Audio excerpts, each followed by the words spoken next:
I'm Peter Arnstorff. This is Ben Kaiser. This is James Bieser, and this is our oral history project. Okay, this is James Alvin Bieser, born in Chicago, Illinois on June 27th, 1932. So let's get right into it. Why were you born in Illinois? I was born in Illinois because at 1932 there was very large amount of minimum wage and people were poor. So the hospitals were asking that you pay ahead of time for births. So my parents paid ahead of time in Chicago, and then my father at that time took a job as the auditor of the Pfister Hotel in Milwaukee. So it was paid for. So when my time came, I went down inside my mother on the train to Illinois, Chicago, where I was born, stayed a couple of weeks, and then came back to Milwaukee. All right, so when you came back to Milwaukee, what neighborhood did you live in? I lived in a neighborhood which I called, among the guys, the 37th Street Alley Rats. It was around 37th and Concordia. Who was around your house growing up? Who's around my house right now? Growing up. Growing up. Mm-hmm. While I was growing up, there was a lot of kids who went to the neighborhood grade school, which was St. John in Nepomuk, and a junior high school, which is Peckham Junior High School. That was about a half a block south of me. The first one was about a block north of me. Brothers and sisters? Well, there were 6 in the family, and I had 2 older brothers, a sister, and 2 younger brothers. All right. Growing up, what did your parents do? So you mentioned your dad was an editor at the Pfister, and your mom? My mom was a housewife. Did your dad ever come home with any stories from work that you can remember? Well, there were stories because he was pretty funny. He'd tell them at the kitchen table. And I sat right next to him there, so I heard him right off the top. But I don't remember nothing strikes me right quick. But he was constantly telling stories about people who come to the hotel, visitors, special people, because it was one of the finest hotels in the city at that time. So growing up, what were your childhood hobbies? Well, my hobbies were playing marbles. I liked to do that. I had a yo-yo, flying kites, and if you could borrow somebody else's bike, riding around on a bike. Yeah, sports. Did you play sports? And sports was pretty popular all the way. My brothers were all pretty fast runners, so everybody was in a sports program. And it was baseball, football. Not too much basketball because there weren't any free hoops around. So as a kid, you grew up. Did you ever go to the Washington Park Zoo? We'd go to the zoo as the kids and with my parents. We'd go and look at the animals. But when my parents weren't around, then we'd go to the zoo. Plus we'd go crabbing in the lagoon that was there. And crabbing was a matter of going to get some bait. And so we'd go and get some bait at a local butcher shop, which was a piece of a liver or something, or fat that he'd give us. And he'd sometimes pay a nickel for it, sometimes didn't want to pay anything for it. And at that time, the war was on, we'd have ration books. And sometimes you could go red stamps for anything meat. and green or blue stamps for anything that's vegetables, that you could buy canned vegetables. And having 6 children and 2 adults in the family, they had 8 ration books. So we always ended up with, my mother did a lot of canning vegetables, canning tomatoes, green beans, and so forth.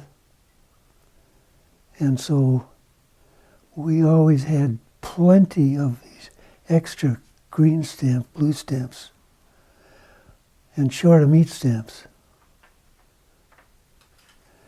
And it was nice to be working at the grocery store at that time, so it was convenient for us to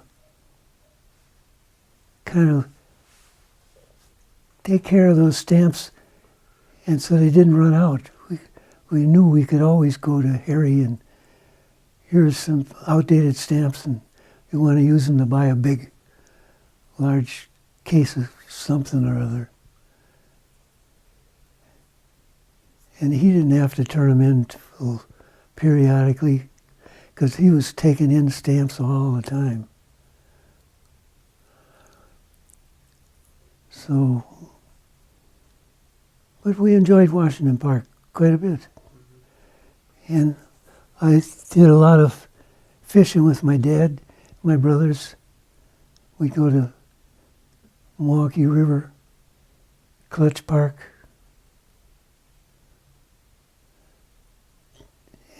Ride a bus. Nearly everybody riding a bus. There weren't too many cars around because the big problem with the war was rubber for tires.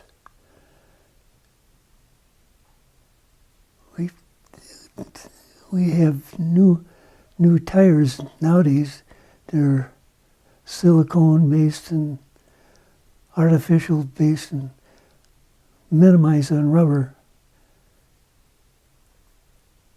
But you didn't have that in World War II because all the rubber came out of the areas where they were fighting. So you didn't have it. So you didn't have tires, you couldn't, no purpose in buying a car. And so people used buses, streetcars. So how different was it back then? Like, nowadays things are kind of more spread out among the city. Like back then, was it pretty easy to get around using the buses or just walking? Like, pretty easy to get around. There were more buses. The car barns was about, 2 or 3 blocks from our house. 35th Street car barns. what were those? The car barns is the streetcars came in and the buses came in and they were gassed in there. They were great big buses, and then they finally got down to smaller ones.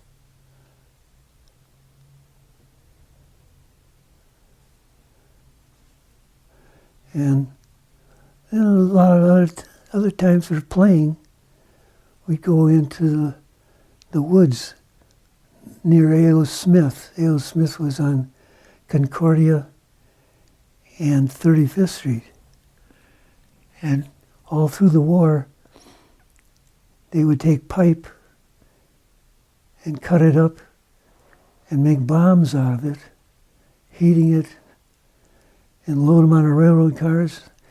And we'd hang around the railroad tracks and see the bombs loaded, going out, trucks going. There was also a pond in there where we went crabbing too. And just a lot of fun back there. Nobody to bother you. You could hang around railroad cars and no one say a word to you about it. What did you do with the crabs? Did you release them? Did you eat them? No, because they're only small. You get big ones that big, but they're not crabs that you would use otherwise. All right. So around your childhood house, also you talked about the seventh District Police Station. Oh, the 7th District, enjoyed going up there. There was 7th District, and then the police officers around there lived right in my neighborhood. We knew 3 or 4 cops' houses over there, and we go talk with them, what's going on, find out what's any problems in the neighborhood, anybody doing anything they shouldn't be doing that you should know about. And so, but I can remember going in there on a Halloween, and we were naughty that night. That's the one night of the year where kids in the neighborhood could be naughty. Other than that, you're controlled by Christmas, be nice, and all the rest of that stuff. But I can remember going in there with a couple of friends. We talked to the desk sergeant. Any problems going on? And he was, no, everything's pretty quiet. Meanwhile, my buddies go into the patrol room, which was just down the hall from where we were talking with the desk sergeant. And then they take their bean shooters and blow beans around around the floor and back in, so they have some surprise when they come home. Something to holler at the desk sergeant about. So growing up in your house with your family, did you go to church? What was your religious life? Oh, the religious life was very good, because from my back door to the school door was 38 seconds running full blast. So you could watch the Lone Ranger or listen to the Lone Ranger till right at the last minute, and then barrel out of the house and race down the street and get in the school door before the bell rang. And so you wouldn't be late. And then we served Mass. And all my brothers were servers. I was a server. My sister tried to get into the tight union, but they wouldn't let her in. But we enjoyed the school. Notre Dame nuns were there. And that was another place where you got nailed. If you went to church on a Saturday, they'd say, come here, we need something from the store. And so we'd help them out all the way. And then they always had something, cookie or something to give to us for that. We enjoyed it very much. You also mentioned right in like your high school years you worked at Ideals Publishing Company? Yes, I worked at Ideals. I found out that they had a nice job, and it was just a matter of, I could be there for leaving Marquette High and be there in about 5 minutes, just walking down the street. And they published a large magazine. It was 10 by 12 or so, which they sold around the country, and they came out in all the holidays, 4th of July, Thanksgiving, Christmas, Easter. And it's made up of a lot of poems and poetry, and so they had printing machines, great big printing machines. Big rolls of paper go in, and they had scrap paper coming out of when they got finished. And we would take that paper, pick it up, and take it into the basement and put it into a hopper and the press down, crush it down into tight, and then put baling wire around it, and then they'd sell the paper as scrap. It was very nice working there. That was a good Saturday, all day Saturday job. How much did you make? I had no idea. Yeah. It must have been $50 an hour or something like that. Something reasonable. Alright, so going back to Marquette High, what was your experience at Marquette High? Oh, I enjoyed it all the time. The teachers were good, smart, and playing out on the playground, meeting a lot of guys. I noticed in the paper today one of the fellows that I went to high school with passed away. So, but I enjoyed the school very much. And of course, my brothers having gone there, and my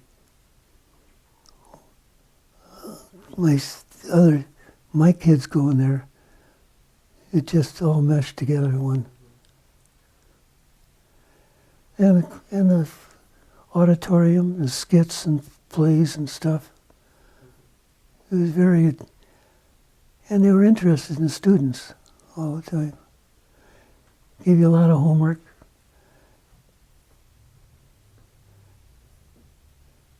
Enjoyed Latin. They didn't speak to us in Latin. They spoke Spanish or something to us. What about jobs? What did you do growing up for money? For money. Well, I robbed banks, which was the first national bank was on about a block and a half away, and you could get a nickel or a dime in there with a full-scale robbery. But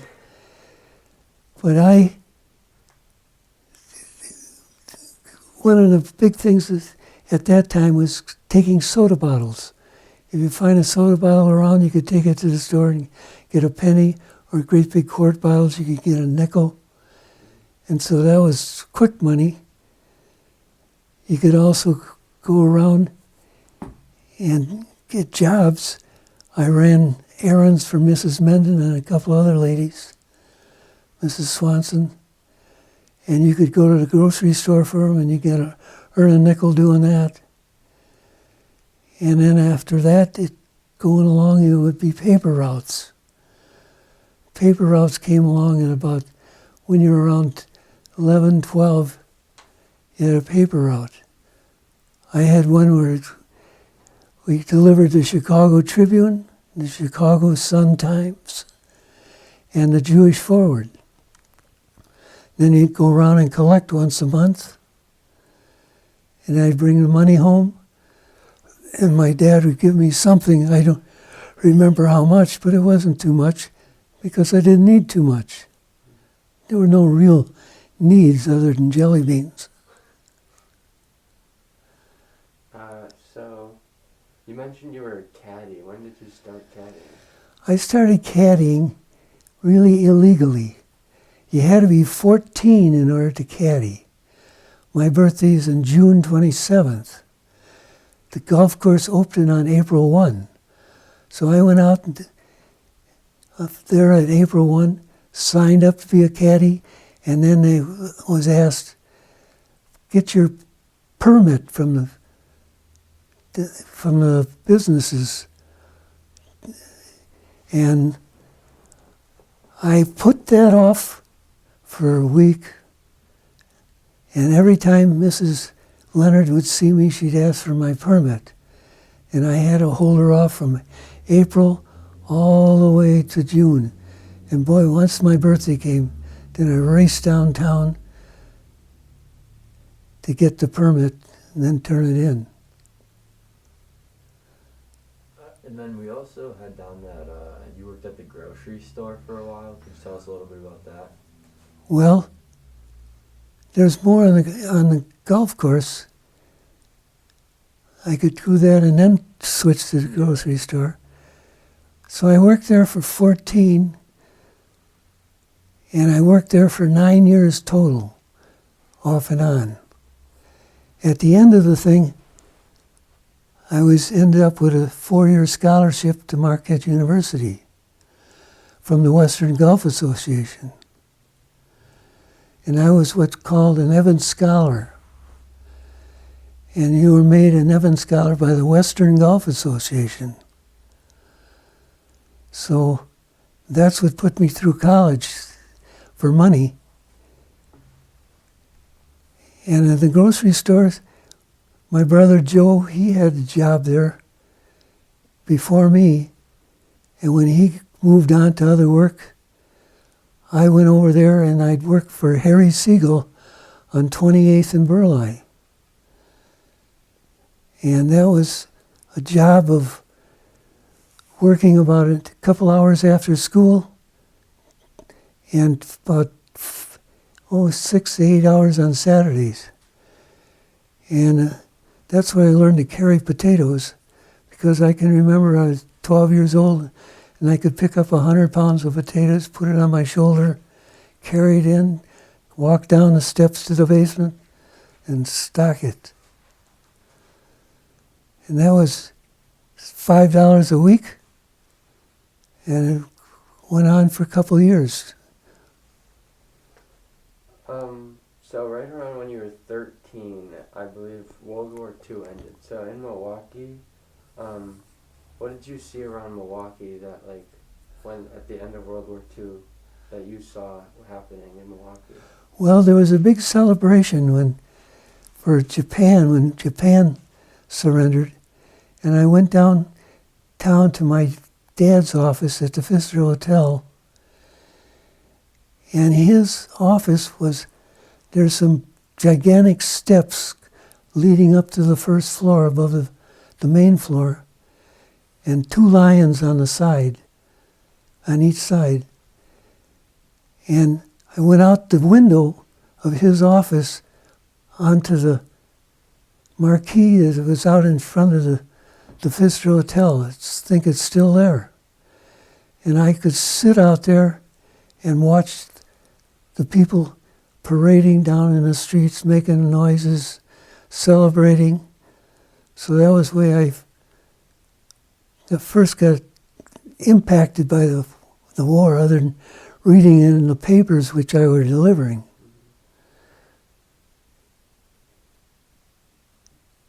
Did you want,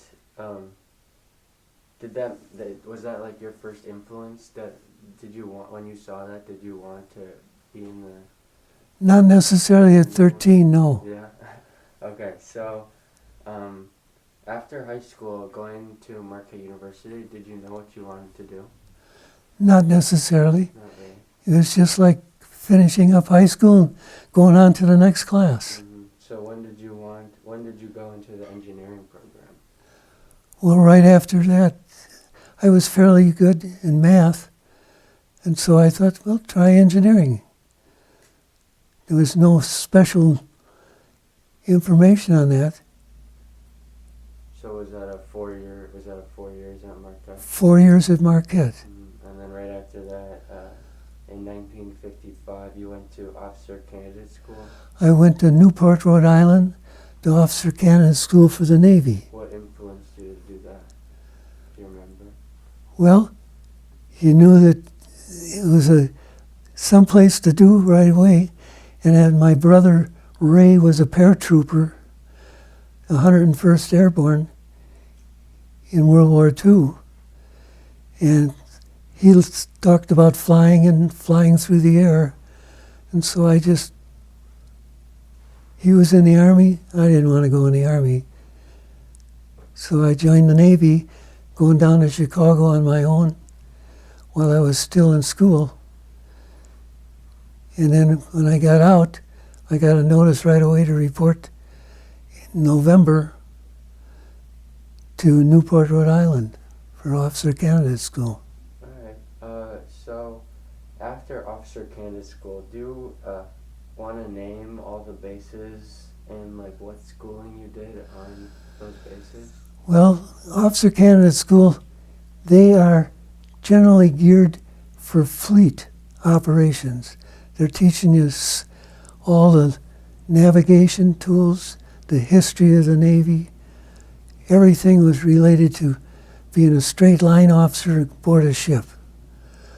Well, talking to people up there, they said, it's nice to go to Pensacola and fly airplanes. Knowing my brother was flying through the air with his own little wings, I decided to go for flight school. And that's what I did there, Pensacola. And then I had a whole slew of schools after that. From you'd go through the flight operation, which was a T-34 plane you flew. There was an older plane that was just nothing but oil spots. There was an SNJ. I didn't want any part of that. The better one was T-34, so I flew the T-34. They teach you how to take off the plane, fly straight and level, go to certain headings. Then you had to go to more advanced, and it was a T-28. That was so powerful that when you took off, you get slammed back into the seat behind you because it was so powerful a plane. And on that, they taught you acrobatics, gunnery, and you needed all that acrobatics for the gunnery so you could quickly turn, fast, roll, escape, all that. Then after that, they awarded you the wings, and they said, well, what do you want to do? You want to go in and be a fighter pilot, or you want to go and be a patrol pilot? Or you go out and look for ships that are the enemy crossing, heading towards America. And so I decided I would go into patrol, multi-engine. You can't always trust that single engine. It might just stop working one of these days. And so that's what I did. And so I went to Barron Field, Foley, Alabama, and was trained there. When you finish with that, you moved on to Kansas and a fighter base there, and they teach you a lot more in navigation because you were doing your navigation by the stars, the planets, the sun, and if you're out over the ocean, there's not too many landmarks except for islands. And so you had more people on board, 5, 6, sometimes more. And I had a whole series of planes. P-2Vs, P-2V-5Fs. P in that designation is designation for patrol.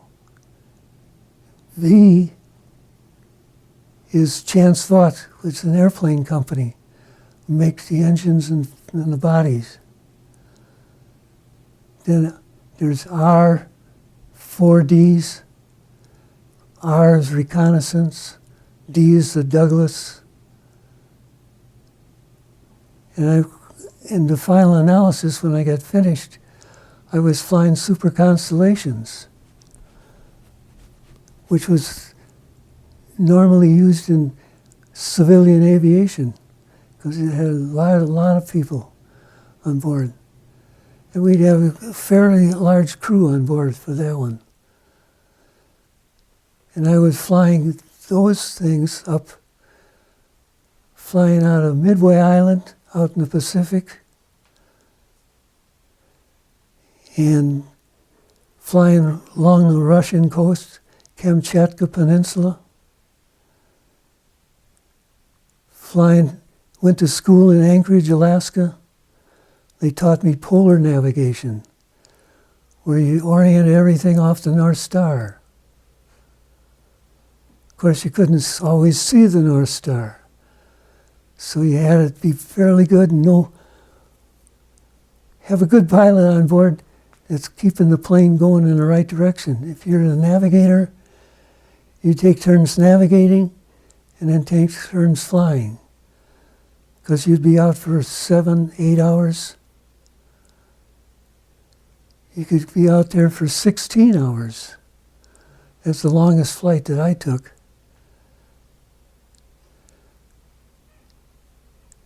And Oh, I went to North Island in California, in San Diego, and there I learned how to handle nuclear torpedoes, because in the P2V5F we carried a nuclear torpedo, just in case some war started somewhere, and I didn't want to start the war myself, but you had a checklist that carried 132 items to check off the list before you could drop the thing. So was that the last base that you were on? The last base I was on was flying out of, from San Diego, I went to Oahu, Hawaii. And then from Oahu, I went to Midway Island. And Midway Island, I went up to Kodiak, Alaska, where I stayed there. And I flew out the Aleutian chain to Adak, Alaska, which is heading towards Russia. And that's the last base was coming back to Hawaii and getting discharged out of there to go back home. But in between there, I got married. So where did you get married? I got married at St. Sebastian's here in Milwaukee in 1959. So as you can see, I was in the flying in the late 50s, married, and then stayed in the Navy and got out after, in about 1960. Was that hard? It wasn't hard. You mean the marriage? Mm-hmm. She was a good cook. Much better than some of those ordnance men in the Navy.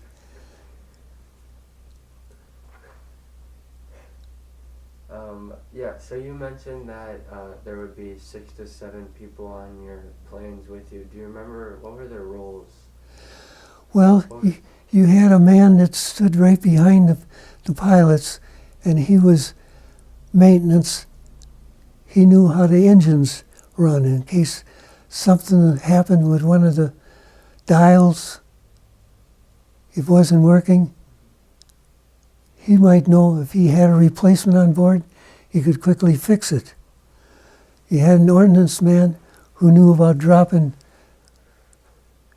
either bombs or sonobuoys.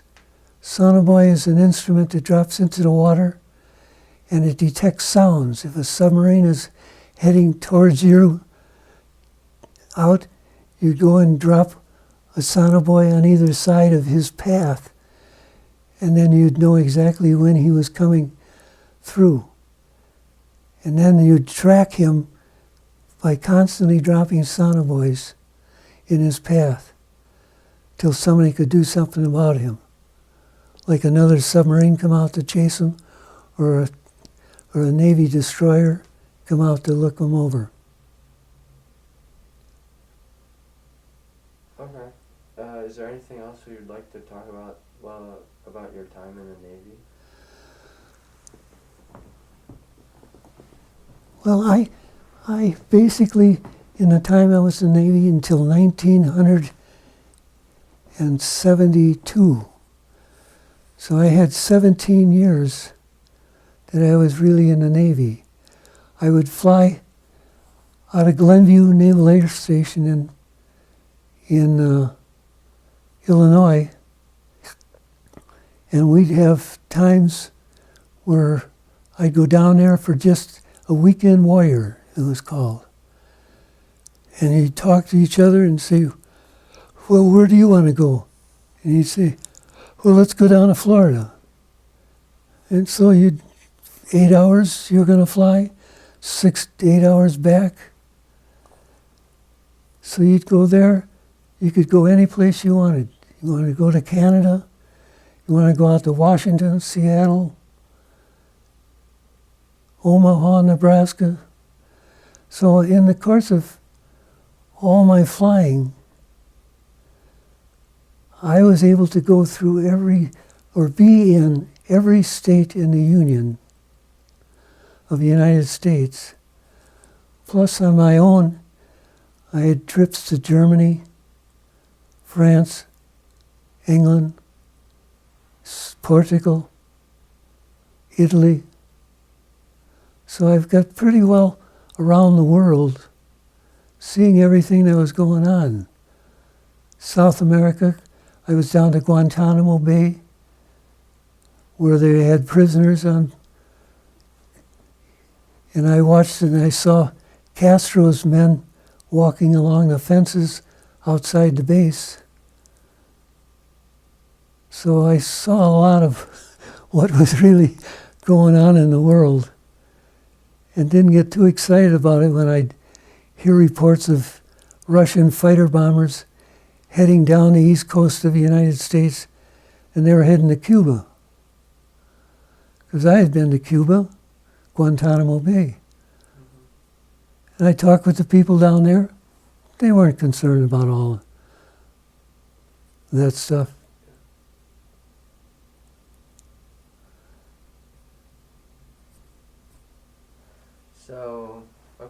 So wrapping up Navy, so when you got back to Milwaukee, did you have a plan at all? Well, before I went into the Navy, I worked for just a short period of time from, say, May when it ended till I had to report to Newport, and I worked for Milwaukee County as a civil engineer. And at that time, the interstate highway system was being constructed. Like General Eisenhower had started that in 1956. And so I went and worked down there and then left there.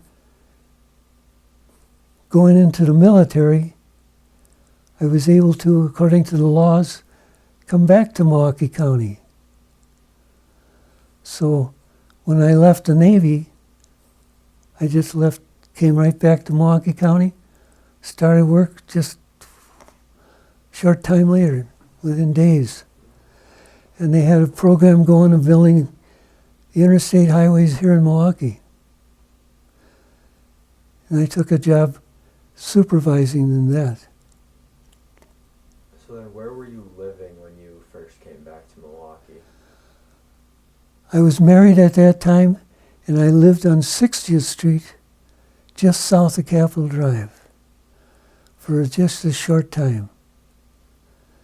And then what year did you move? Then in 1960, so I bought that house, or I lived there in 1959. 1960, I bought the house I'm living in right now.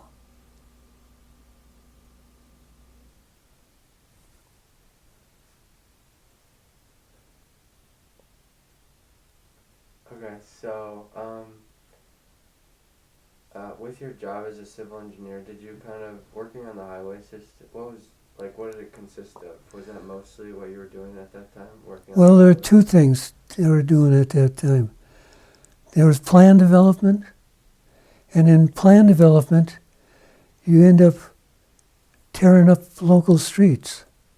And in tearing up local streets, you're tearing up utilities, tearing up water mains, gas mains, electric lines overhead, electric cables in the road. And I kind of specialized in that. And at that time, we had a number of freeways going on, and I was pretty heavy in the Park West, which is parallels North Avenue, from Washington Park way east to connects with another freeway. And the Park Stadium Freeway North, that was just being laid out. The route was being laid out, and I was involved in selecting the route of that thing. Other people are involved in it too, but I had the main charge of.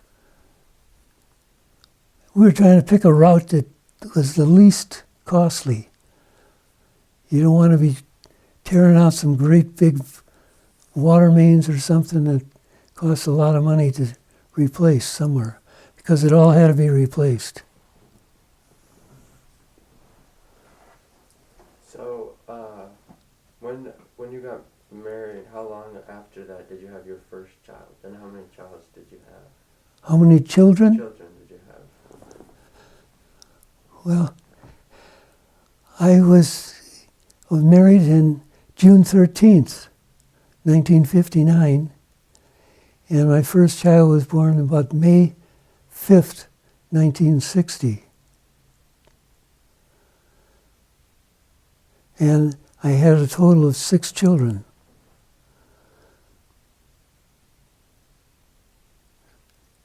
So the oldest one, Pat, he went to Marquette. The next one, Mike, no. Anybody know who is my second child? You don't know that? Okay. Dan. Dan is the second one, and he wanted to go to Pius. So he went to Pius. And then Mike back to Marquette, and then my daughter Sue, and she went to Holy Angels. And then we had Jimmy, and he went to Marquette, and then the last one went to Marquette too. So was it important for your kids to go to Marquette High School because you did, or was that their own choice? Well, I went to Marquette High because my oldest brother went to Marquette High. And I enjoyed hearing all the stories that he brought home. And of course, we were all runners. And I was on the track team there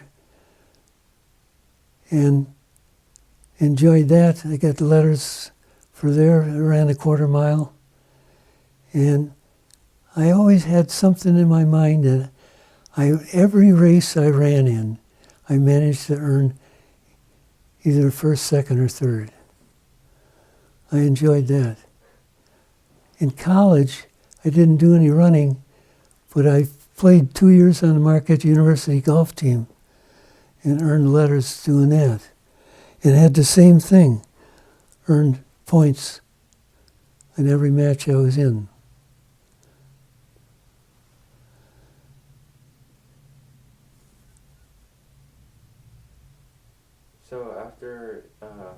So when did you retire as a civil, or did you have anything else after the highway system? What other projects did you work on as a civil engineer? Always at Milwaukee County. Yeah, but did you have any other bigger projects other than the highway system? Well, those went on for years until they were finished. And it was years afterwards that they finally got the Stadium North built. But they used part of the right away, and I would put the parcels on a plat to buy them, and we would, you'd analyze one route versus another, buy this number of properties, and this is going to cost so many $1 million, and this route is going to cost so many $1 million, and somebody else higher up can make a decision as to how much they want to spend.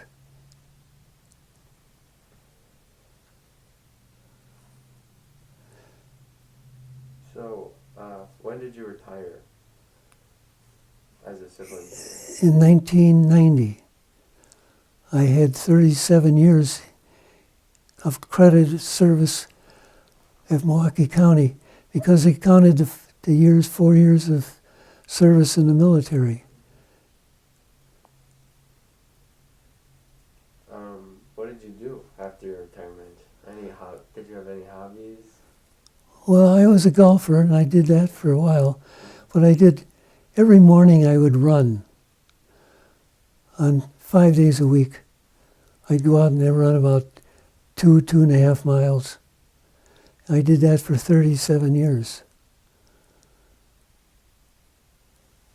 And I've kind of given it up right now because my knees got kind of cranky from falling down and hitting concrete with them. I did that at home, not when I'm out running. I only can remember one sliding fall, running around a corner, sliding and going down in all those years. And just be careful. You don't have to fall. And I ran in the road, and I'd get up at 5 o'clock and go out and run. So you've been in Milwaukee pretty much your whole life, or you've at least called Except for those 2 weeks. Yeah. And then flying around with the Navy. Yeah. So, was it important for you to like raise your family in Milwaukee, coming home from the Navy? Like, did you know that this is where you wanted to be? Oh, well, I was comfortable here. I knew everything around. Being at the county, I was able to look at all parts of the city. Mm-hmm. From the south side, the north side, east side, west side. Comfortable with everything and who the people were that were managing it. I knew their problems. I knew how they were solving them. I would see it ahead of time. I could forecast my own what they would be doing. And so I was comfortable around Milwaukee. So do you have a local church that you're attending now? Well, we're members of Mother Good Council, which is about a half a block north of us here. And we've been there since the 1960. So we've got 60 years there. And so a lot of things happened in that time. All our children went up to here to school. And so when they all started in the first part of getting into organization with the kids was the Cub Scouts and the Boy Scouts. I've got five boys who are all Eagle Scouts. So they started as Cub Scouts, went through the ranks to Eagle Scouts, and now my oldest is still up there. So he's been there since he's, like 8 or 10, and he was born in 1960. So, and then because they were involved in things, we got involved with helping at Home and School Association meetings, helping out, projects going on. And finally it came to Donna and I's turn to really participate, and we were elected co-presidents of the Home and School Association. And so we'd have to arrange the meetings, plan the program, help others planning the program. And at the same time they had the Home and School that they had that. They had the Holy Name Society was still going strong in the city of Milwaukee. My father was a past president of the Holy Name Society, and I said, well, if he can do it, I can do it too. So I got involved in that with Holy Name Society.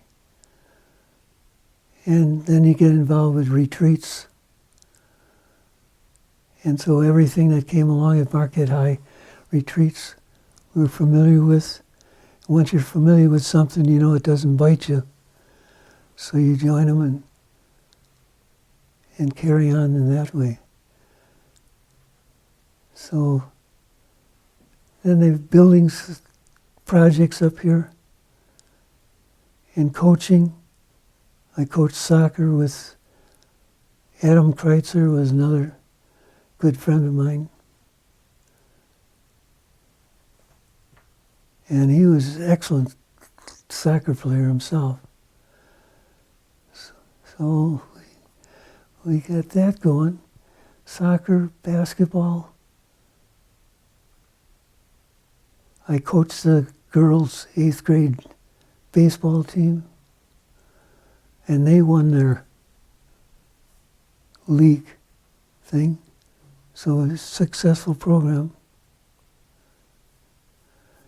And every once in a while I still see some of those girls that were on the 8th grade team. My daughter Sue is on there. The meal program. Oh, and the meal program. I don't know how many years we did that. They go down 40 plus. 40 years of going down to the south side and bringing a meal down and serving the people. And they, St. Vincent de Paul. there was about 150 people that were served a meal. And we had one lady who made desserts for that. So it was very successful. But that's a long time, you just going down here once a month. So tell us a little bit about your experience with John Gurda.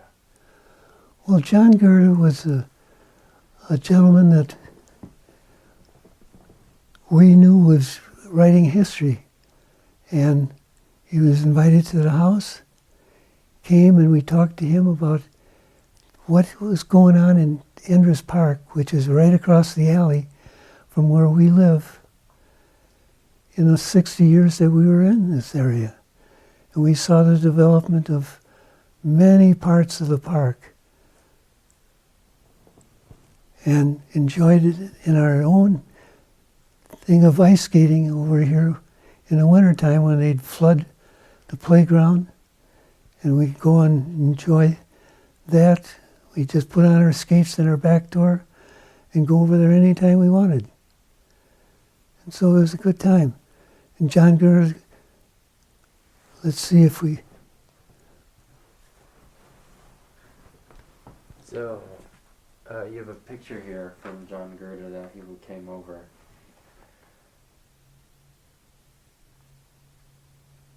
And so he had a section, he was writing for his History-Milwaukee book, right? He was put a chapter, small amounts in from the chapter of the book, which came from my wife Donna.